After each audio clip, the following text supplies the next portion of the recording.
салом дӯстон, хусусан онҳое ки аз Word истифода мебаранд бисёртар. Баъзан мешавад ки барои варақро аз альбоми ба книжнӣ гаронидан ё ин ки парол мондан ё ин ки дигар функсияҳое ки Word бисёр онҳоро дорад, шумо мушкилӣ мекашед. Имрӯз мо мушкили шуморо ҳал мекунем. Рафтем ва қаблан миннатдорӣ ба онҳое ки лайк мегузоранд ва подписчиканд.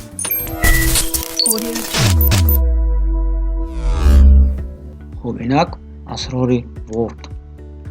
Аввалин мушкилоте ки истифодабарандаҳо бо он рӯбарӯ мешаванд, ин книжнӣ ё альбомнӣ ё ин ки гаронидани варақ, страница мебошад, саҳифа. Яъне ин якчанд роҳ дорад. Роҳи аввалин ин мегузорем ба макет. Аз инҷо интихоб кардан мумкин пункти ориентатсия, яъне ҳоло книжный. Метавонем ба альбомнӣ гаронем. Варақҳои мо альбомнӣ мешаванд, альбомнӣ. ё ин ки ба худ боз баргардонем книжнӣ. Инчунин метавонед истифода баред аз пункт вид. Аз инҷо линейкаро гиром мекунем, яъне ана инҷо ҷадвал пайдо мешавад, линейка.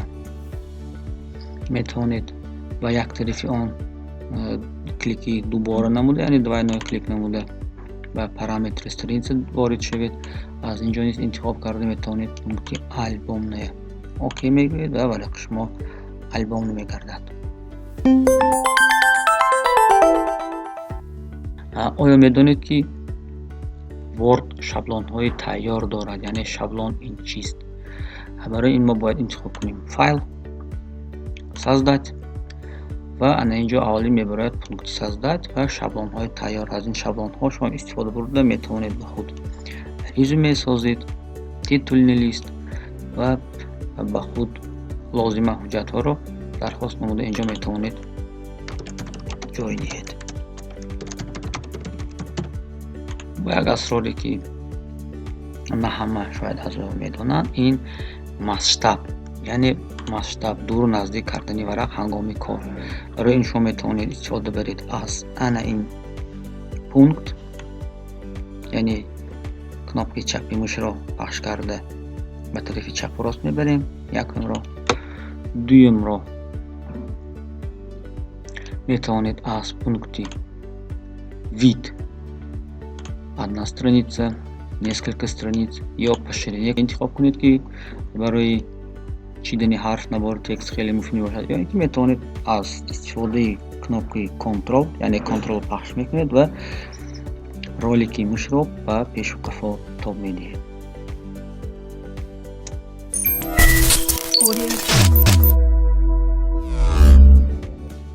ва як хусусият дар он аст ки шумо метавонед ин намуд нохунакро, ду намуд нохунак чун вуҷуд дорад, яке аз онро интихоб кунед. Яъне ҳангоми шумо пахш кардани shift 2 ва шумо ана ин нохунак пайдо шуданаш мумкин.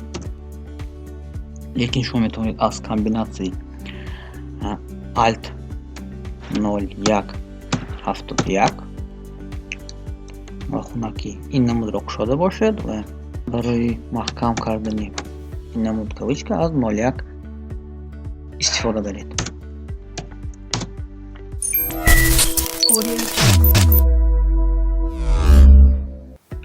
ҳарфҳои калон, маъни ҳарфҳои калон дар чист? Барои мисол, шумо ана ин намуд матн доред ва онро мехоҳед бо ҳарфҳои калон, яъне шояд ба шумо сарлавҳа лозим, ана ба ин намуд гардонед. Лекин ҳангоми набор шумо бо ҳарфҳои хурд набор каред. Барои ин матнро ишора мекунем ва аз сачитани клавиши shift F3, яъне истифода мебарем shift F3. шумо мехоҳед ягон номгӯйро ҷой дода бошед. Барои мисол харид, исм, насаб ва ғайра ва ғайраро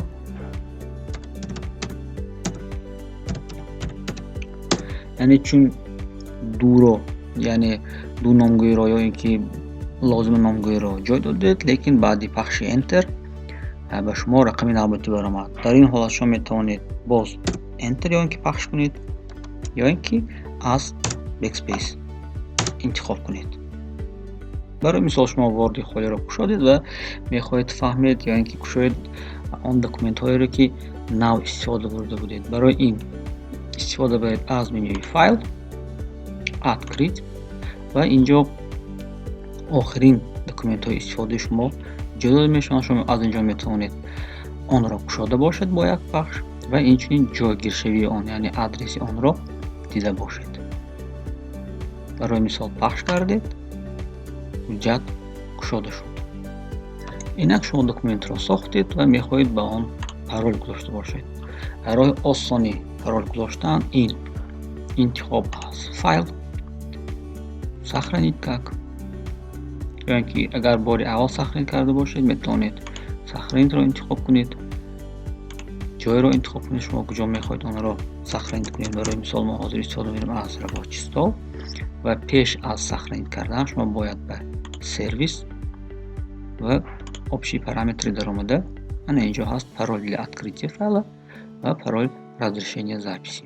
برای مثال открытие файла یگان نمود пароль میمونیم، لیکن هنگام ماندن пароль از خاطر نبرید که اگر شما пароль را فراموش کردید آن را از نو برقرار کردن نمیشه. داره همین ورد از شما بار دیگر пароль تان را میپرسد. пароль را در آوردیم، سخرانی کردیم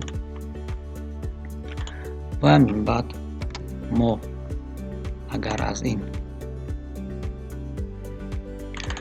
دکومنت استفاده برده نشیم حتما از شما пароль میپرسد.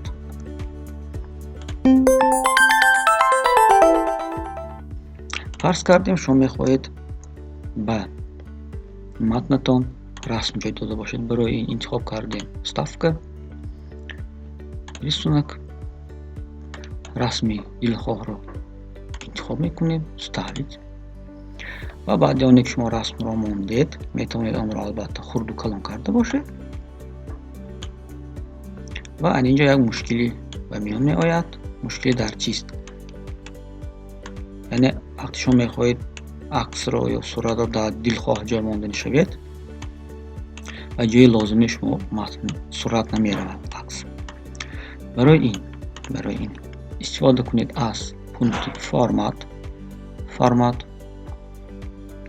اینجا هست обтекание текстом و انتخاب میکنیم сквозной. چون сквозной را انتخاب کردید تکست طریق автоматик رسم شما را گرد میگیرد و رسم شما به دلخواه جایتان پیوست می شود. اگر برای شما گذاشتن سنه لازم شود این میتونید انتخاب کنید از Shift Alt D انگلیسی و سنه جای می شود. اینچنین اگر به شما وقت لازم شود از Shift Alt T انتخاب میکنید و ساعت نیست به شما دسترس می شود. اینک فرض کردیم که شما میخواهید ادامه کارتان را متنتان را در صفحه نو در آورده باشید. برای این البته چون انانه شما میتونید تا آخری ورق انتر را پخش نمایید یا اینکه میتونید کنترل انتر پخش نموده از صفحه نو استفاده برید. کنترل انتر.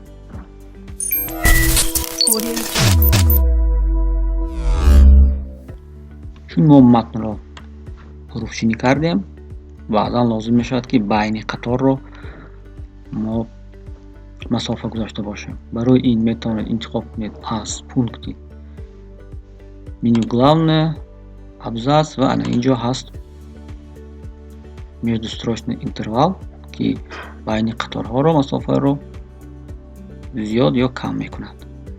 یک این استاندارد، سه البته این کلان. اینچون میتونید استفاده برید از другие варианты و انا در پونکت اینتروال 00 وقتی شما перед после میگذارید و در междустрочный одинарный گذاشتید این نمودی استانداردی رو میگیرد.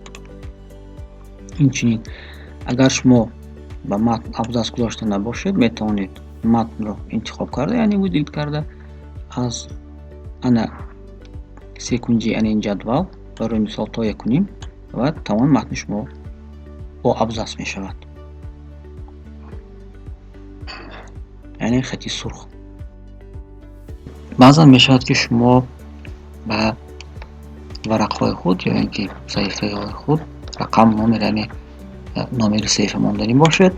барои саҳифаро бо роҳи тезу осон мондан интихоб мекунем аз пункт вставка номер страницы.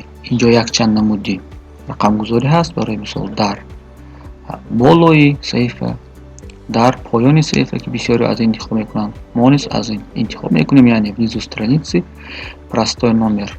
барои мисол рақами 2. дар поён рақам пайдо шуд, лекин инҷо кушода мешавад менюи конструктор. метавонед онро закрит окно интихоб карда маҳкам кунед ва марҳамат, варақҳои шумо саҳифабандӣ гаштанд.